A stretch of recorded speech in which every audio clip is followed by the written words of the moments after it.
who got free. Massive save by Bussi. What late? Little give and go. Hands it for Ehlers. Ehlers coming in. His shot. Rebound still available. They have to hit it. Blake side of the net. He scores! Jackson Blake. 1, 2, 3, and the third time's the charm. And Carolina gets a power play goal. They're up 1-0. Costas Bear. He'll hand it for Jarvis across the way. Ehlers, he scores on the one-timer. Set up by Jarvis. Point to the passer. And Nikolai Ehlers with a power play goal. Now it's Hall. Lose it to Ryan O'Reilly. Now a skate race for the puck. Nikishin trying to get to it. Can't. Backhand chance. And Bussi denies Tyson Jost, the former Kane. Hi, everyone. It's the Canes Corner podcast. I am Adam Gold. Thank you very much. Hope everything is well where you are. It's okay where I am.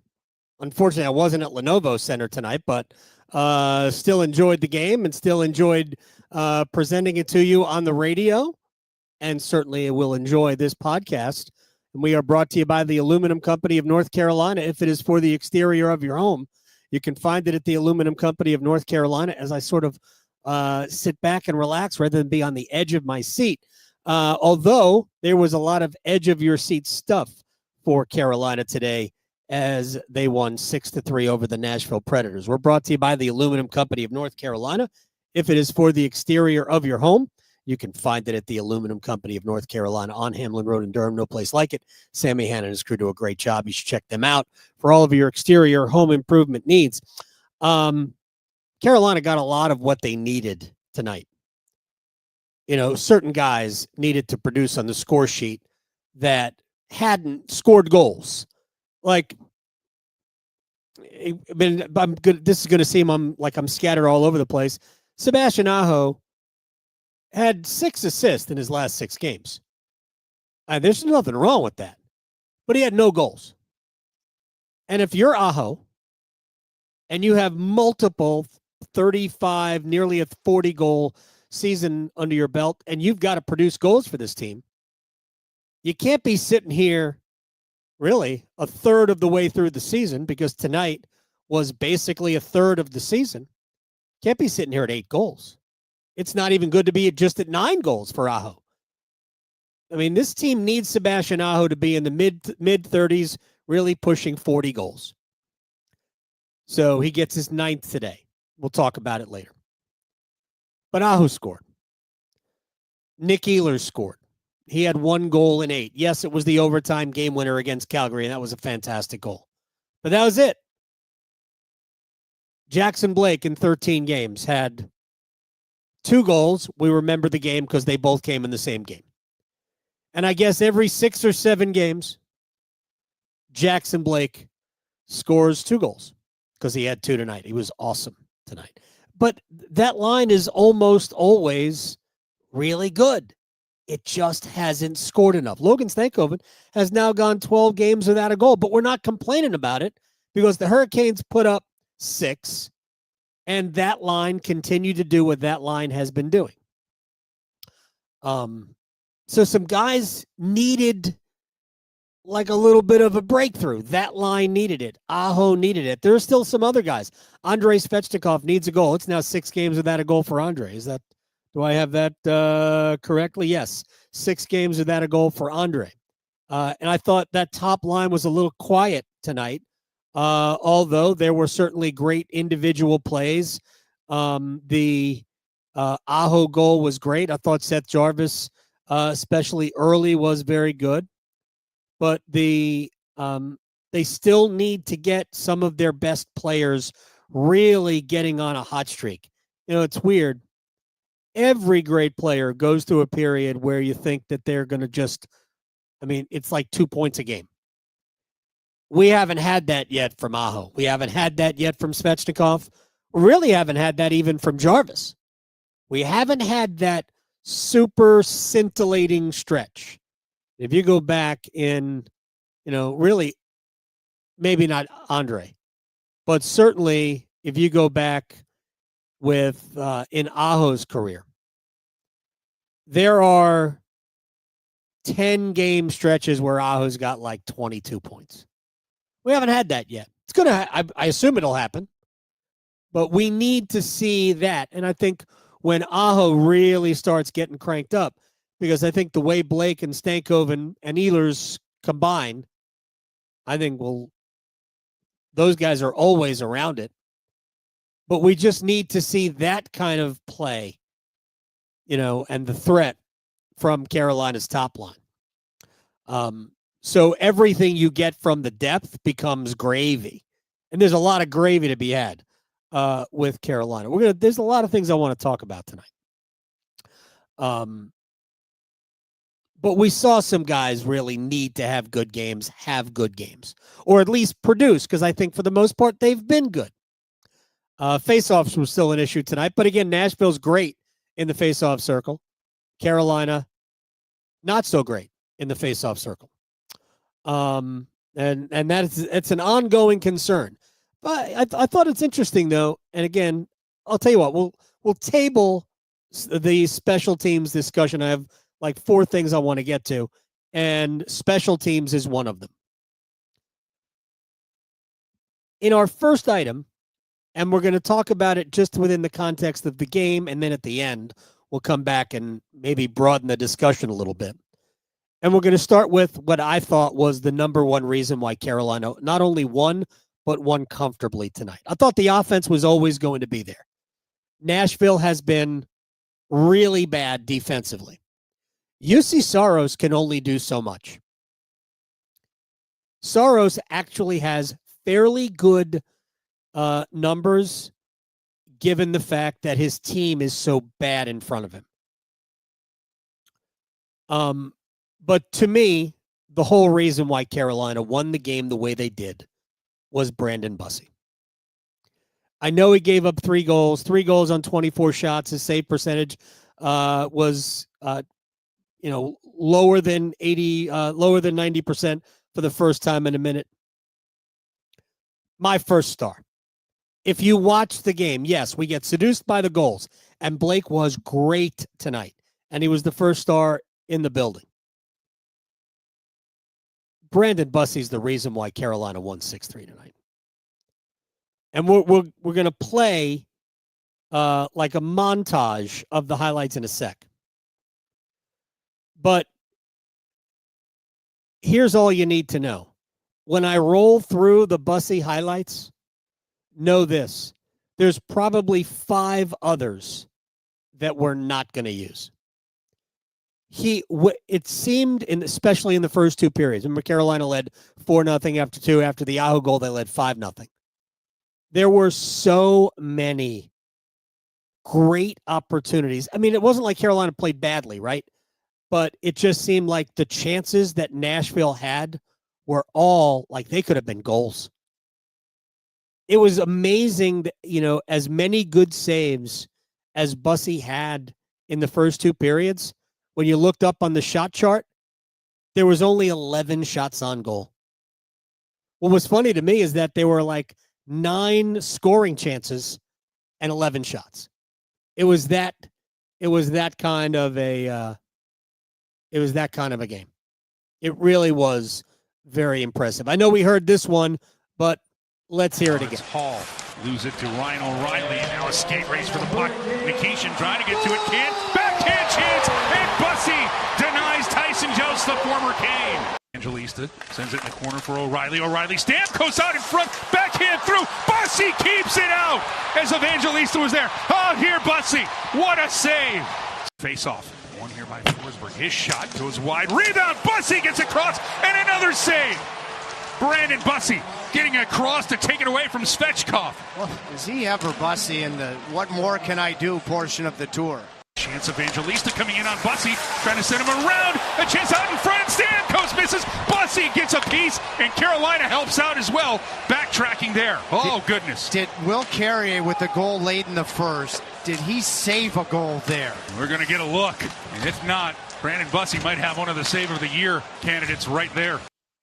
Yeah, Will Carrier looked like he did lift the stick of Steven Stamkos just a hair that helped keep that puck out of the net. There was also a save on Stamkos that went across the crease where Bussi went and got it with his arm. Just Ryan O'Reilly got stopped. It was Brandon Bussi made so many big saves, and Rod Brindamore talks about it all the time.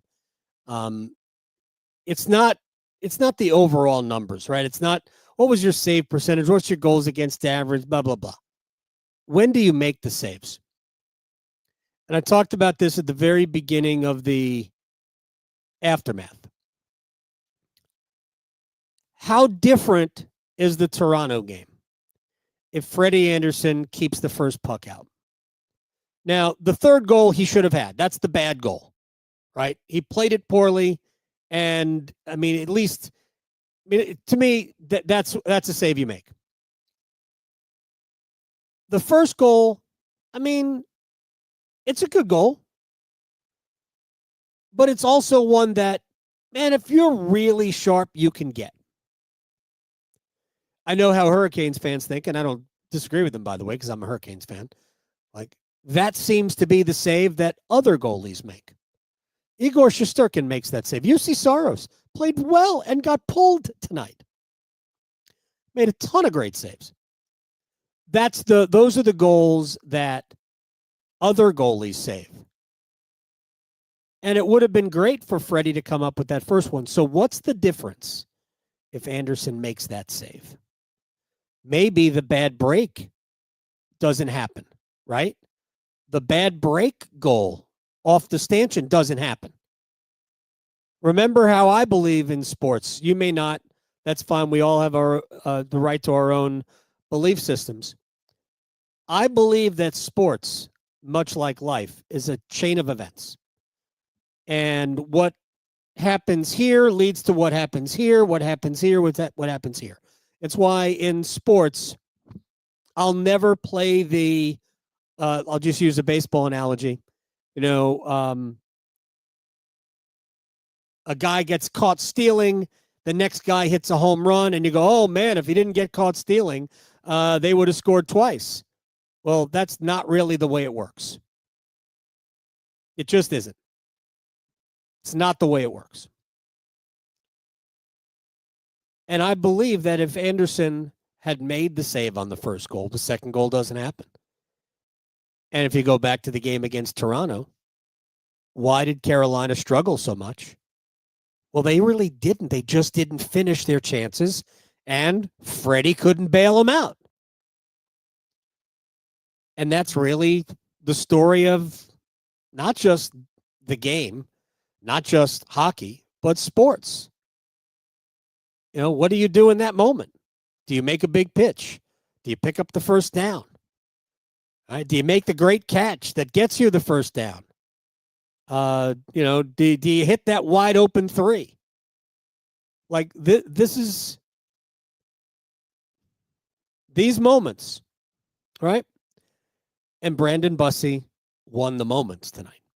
He won the moment on Steven Stamkos in the first period. He won the moment on Tyson Jost in the first period. He won the moment on Svechkov and Stasny in the second period early.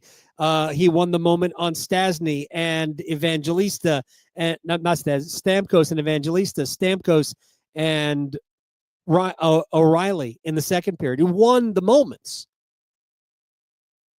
And meanwhile, his team was producing goals. And I know how, I try very hard to not be dismissive, and I think I do poorly at that. But when there wasn't a ton of difference tonight between the way Carolina played. Not a ton. There was difference. Carolina was better tonight than they were Thursday. But there wasn't a ton of difference in the chances that Carolina gave up. Except tonight, Brandon Bussi made the stops that Freddie Andersen couldn't make. Nobody would have blamed Bussi if Stamkos scored in the first period. Nobody would have blamed him if Jost had scored shorthanded on the breakaway. But he makes the save, and when Jost was denied, it was already 2-0. But those saves on Stamkos, which keep it 0-0, all of a sudden Carolina gets two power play goals. They scored goals, yes, on the power play. So, again, it's about the moments. And that's where I thought, to me, he was the best. He was the first star of the game because he won the biggest moments of the game were won by Brandon Bussi. Let me get to Jackson Blake. And it wasn't just Blake. Ehlers played well too. Stankoven played well. But at the risk of patting myself on the back, and I'm not going to do that because I'm tired. The first time you saw Blake last year in the preseason schedule, so I'm not talking about watching him in college or even in a prospect tournament. I'm talking about the first time I saw Jackson Blake play in a preseason game. I went, okay, this guy is different. Carolina doesn't have any players like him. He is super. They have really good offensive players. Aho, Jarvis, Svechnikov is a little different. Ehlers. These are all really good offensive players. Jackson Blake plays hockey like he's an artist. He plays hockey like he's an incredible attacking midfielder in soccer. He is so super creative for himself, for teammates, creating space, holding onto the puck, getting the puck back. He's got great hands. He's just young. I think he's played just over 100 NHL games. When Blake gets up into the 300 NHL game range, I think we'll be talking about somebody who's threatening a point a game. He makes too many things happen. He'll get stronger. He'll get faster. He'll get more comfortable. He'll learn how to finish better. But boy, when he's got it going, he is dynamite. And the 3 goals tonight, obviously only 2 were his. The first one ended up being Taylor Hall's goal, but Jackson makes the play. The 3 goals are effort. It's a power play goal, but it was an effort goal. You should score effort goals in the power play.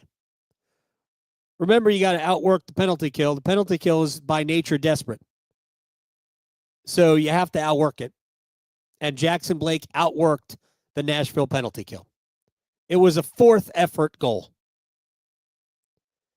So you got the effort goal. Wasn't Blake's goal. It goes off Taylor Hall's skate. But Jackson Blake makes the play. Then you get the skill goal in the second period, which was just dirty. Absolutely dirty. I believe there's an NC-17 rating on it. I don't know if you might have to do an age verification if you want to watch it on YouTube. So you've got that. And then the third goal, the second goal he scored, but the third point was another effort goal. So the persistence, the puck hounding, all of that. And when he's got it going, he's really good. They just need that line to finish a little bit more. And everybody asked me, well, is it too small to succeed in the playoffs? It might be. I mean, I don't know. We won't know until we experience it. I know how we all think about it. I don't disagree with you.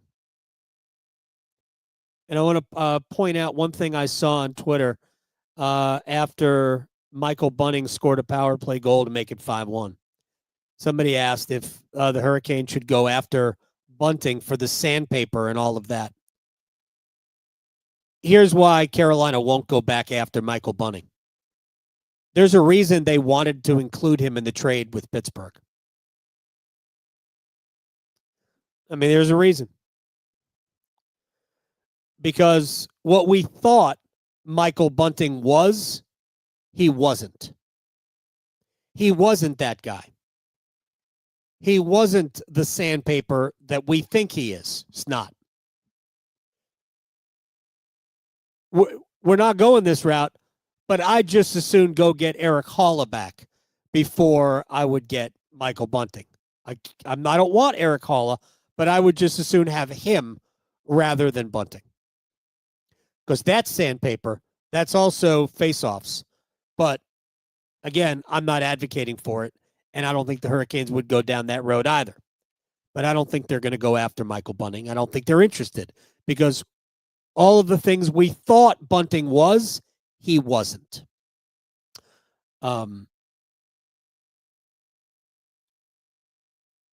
So we went through Bussi. We went through Blake. Speaking of real quick, and this is nitpicky, I get. Why wasn't Michael McCarron called for cross-checking since the cross-check happened well after the puck came back out of the net after Blake scored to make it 4-0? I don't get it. I'm sorry. Blake scored to make it 6-1, not 4-0. I just don't understand why that wasn't a penalty for a cross-check. Had nothing to do with anything because the play was over. Goal was already scored. And which was the goal that happened right after that? I want to get it. It was Wood who was left alone right in front of the crease. I'm not going to get into the mental lapses of the third period because that was not a good period. I thought the third period was trash for Carolina. They played like the game didn't matter anymore, and all of a sudden it was 6-3. Great to have the goal from Aho, who shot it rather than try to make a move in the breakaway, and then the Blake goal to make it 6-1. But McCarron should have gone to the penalty box, and then maybe that Wood goal doesn't score. Probably. I know it doesn't because, again, chain of events. Third item, Alexander Nikishin. Let's not talk about the third period. Let's talk about the first two periods. I thought Nikishin was arguably their best defenseman in the first two periods. So the hit was big, right? We talked about I didn't play the highlight of the hit. The hit was huge because the hit led to the penalty, which led to the 5-on-3 goal. But the hit was I know Carolina already led 1-0, but I think it gave the crowd even a further juiced, a jolt of electricity. It's just tremendous. Clean hit too. I mean, textbook clean hit. I don't know why Nashville reacted that way, but they did. Regardless, that's hockey. But to me, the best play Nikishin made, and he made just otherwise a lot of good, simple defensive plays. To me, the best play Nikishin made in the game was not the hit. It was when there was a mix-up at the blue line on the power play. His hustle back to make the Tyson Jost shorthanded breakaway try even more difficult, I thought that was his best defensive play because that showed the hustle. He didn't commit a penalty, and he still made the try that much more difficult. So I was totally impressed with Alexander Nikishin tonight. And he's getting better and better. Now he still has defensive lapses. We saw those in the third period. Again, I promised I wasn't going to dwell on the third period. Real quick about special teams, and then I want to have a quick conversation more broadly about Carolina's goaltending. I'm sure everybody's noticed 4-on-4 favors Carolina. If you're Carolina, you want as many as 4-on-4 situations. To me, are power plays. They have too many guys who are really good at 4-on-4. Now, a lot of other teams have good players like that too. You don't want to get involved in that situation too much with Minnesota, with Kaprizov and Boldy, or Edmonton with Draisaitl and McDavid. Blah blah. We know all about it. But the fact that Carolina can roll out Aho, Jarvis, Blake, Ehlers, Svechnikov, Stankoven, they have so much, Taylor Hall, so much skill and speed, and their defensemen skate incredibly well. That to me is It's just awesome. It gives them a chance, gives them a better chance. It, to me, is like a power play. And they had the goal tonight. Which of the goals was 4-on-4?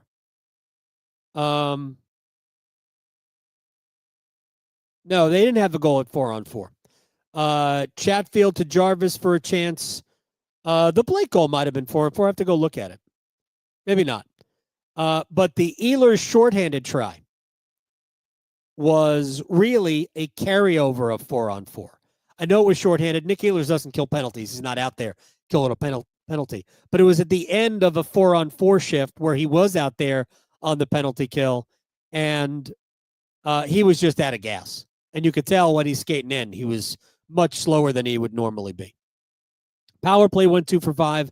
They used Jordan Staal to win some faceoffs, and at times it worked, and at times it didn't.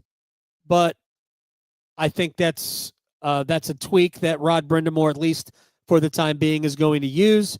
I have no clue what's up with Sebastian Aho in the faceoff circle. It's to the point where who knows what Carolina is going to do about that. They might just live with it. But, man, Sebastian Aho is too important to go all of a sudden from 55% the last 2 years in the faceoff circle to like 47% or 45%. And at one point tonight, he was 1 out of 6. I don't know exactly what he finished. I didn't look at the final numbers. Carolina was at about 40% in the faceoff circle tonight. I mean, they got to get better. They have to get better in that regard. I do believe they can get better via trade.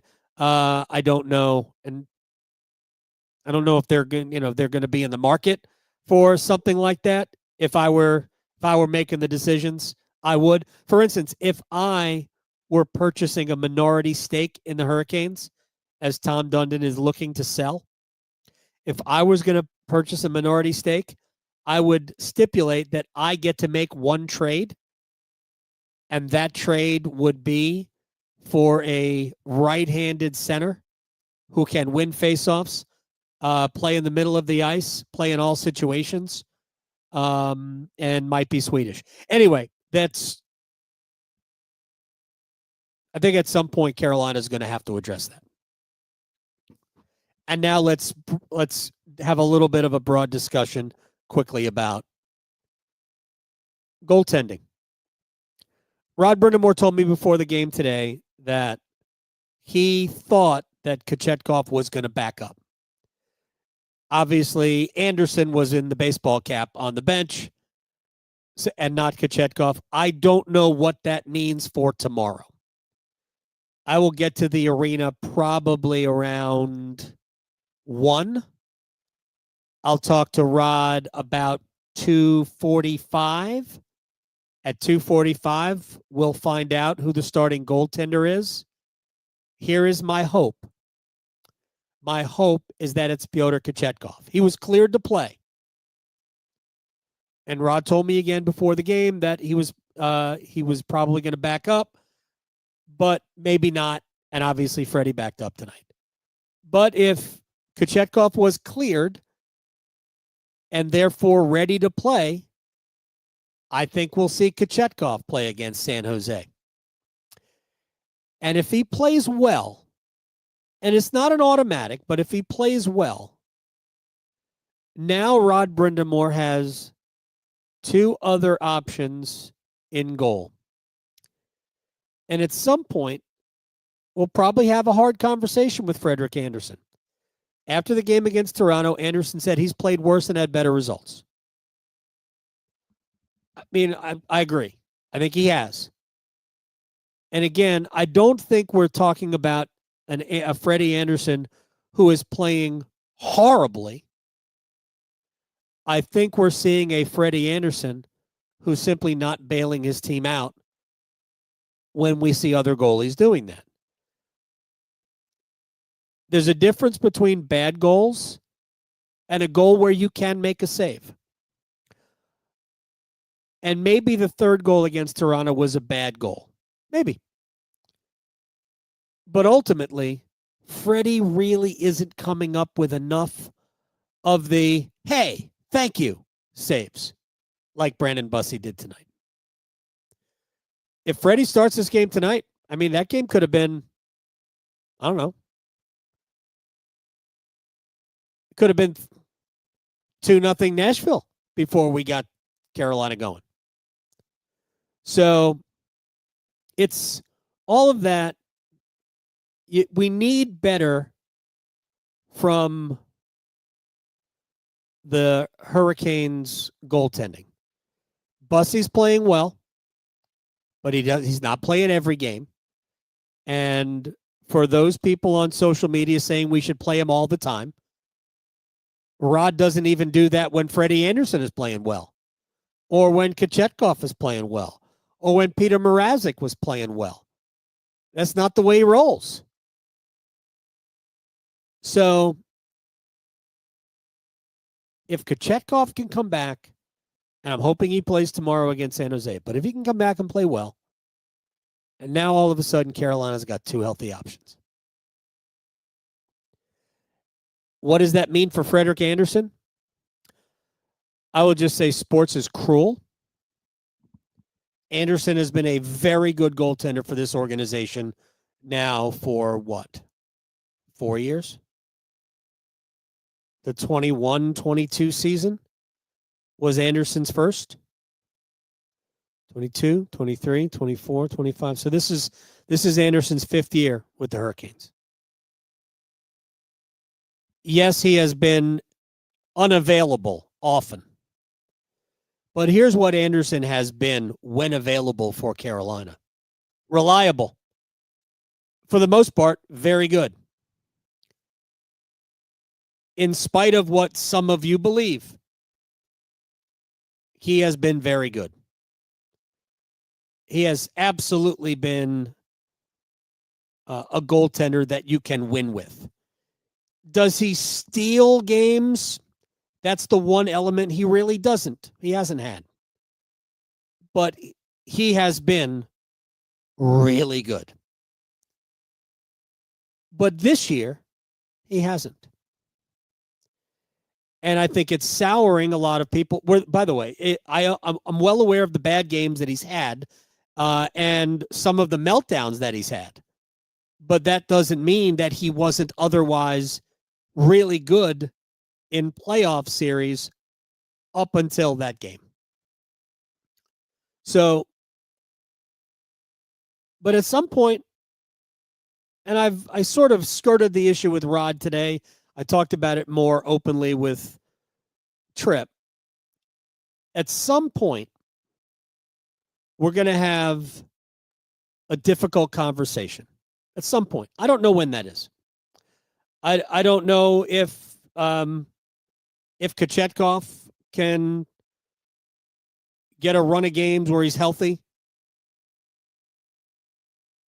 If we don't put Freddie on ice for a little bit. I don't know. I don't think it's a health issue. Freddie doesn't play when he's not 100%, so it's not a health problem. It's a performance issue with Freddie.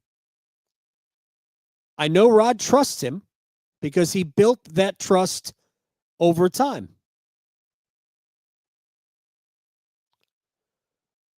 But I can't imagine we're that far from having that conversation where maybe Freddie gets waived. I don't think it's a go to the minor league situation. I think it's a you might be done situation. You might be cooked. I don't know. It is, I don't think something like that is going to happen like in the immediate future. Because I do think that Rod will probably end up using all three goalies, but I do think that we're going to see a situation where Freddie gets less and less time. Unless Andersen, unless his performances improve. Because again, and somebody said, well, Rod always, gives vets the benefit of the doubt. Well, not always. Jesperi Kotkaniemi is a vet. This is year 8 for Kotkaniemi in the NHL. He's not a young player anymore. He's still young, but he's not a young player. Like I wouldn't call Andrei Svechnikov a young player. He's young, but he's not a young player. Freddie gets the benefit of the doubt because Freddie Anderson has earned the trust of the head coach. And once you earn that trust, it takes a while to lose it. But he's not a dope, the head coach. He wants to win. And he's also thinking about long term. And I know nobody wants to hear this now. And frankly, what I'm about to say, I believe isn't going to be the case. But we do have to allow for the fact that Brandon Bussi is not the answer. We have to allow for that fact. The way he is playing, he looks like he is at least part of the solution. But at age 27, and I know it's not unprecedented, it's just the outlier. At age 27, when you make your NHL debut after 4 years in college and then 4 years in the minor leagues, right? And I know goalies mature differently. It takes them a little longer. But it's not easy to go from the American Hockey League to number one goalie. You can carry your team in the playoffs. And I don't mean by steal games in the playoffs, but help your team win in the playoffs as a steady diet. We have to allow that what we're seeing here is a great run, a great story, and somebody who is buying Carolina time. To me, that would be the smart way of looking at it. So that's where we are with however many games. There you go. With 27 games in the books. So if Kochetkov can come back and play, gives Carolina a little bit more room, and maybe they won't need to go out and get a goaltender. But my opinion, the Hurricanes are going to need a center, and they might need a goalie. But I definitely think they need a center. And we can discuss where that center might play another time. Anyway, we're brought to you by the Aluminum Company of North Carolina. If it's for the exterior of your home, you can find it at the Aluminum Company of North Carolina on Hamlin Road in Durham. No place like it. Sammy Hanna and Screw do a great job. You should check them out. You like my hotel room in Atlanta? I'll be leaving here in the morning to come back to get to Lenovo Center for the game against the Sharks. Should be a fun game. San Jose's playing great. Absolutely great. So we'll see if Carolina can string two of these games together. Maybe some more power play goals. That would be nice. Some good goaltending. Maybe it'll be Kochetkov. And if it's Frederik Andersen, it's an opportunity for Freddie. It's the way you should look at it. And I don't think we're going to have too many more of those for Andersen that aren't, there you go. We want to come out of a game and go, there you go, Freddie. That's the Frederik Andersen we know. Not the sarcastic way of saying that. All right. I appreciate everybody hanging out. I know we didn't do shout outs today, but I was just in such a relaxed mood after a 6-3 win, the Brandon Bussi and Jackson Blake shows, that there you go. By the way, as we sit here taping this, Duke is 7 points in front and under 4 minutes from potentially winning the ACC and possibly screwing the Atlantic Coast Conference out of a playoff spot. I'd like to think Duke would get the spot over JMU, but I think what is most likely to happen is that Miami will get an ACC spot because Miami is the best team in the league. We'll see. We'll see tomorrow. by tomorrow afternoon if I'm right. All right. I hope everybody has a good rest of your Saturday or whatever you're doing on Sunday. And we'll see everybody after the game against the San Jose Sharks tomorrow night. The 2006 Stanley Cup champions will be in the building, and that is fun. All right. That was good. Everybody feel better? I do. Good night.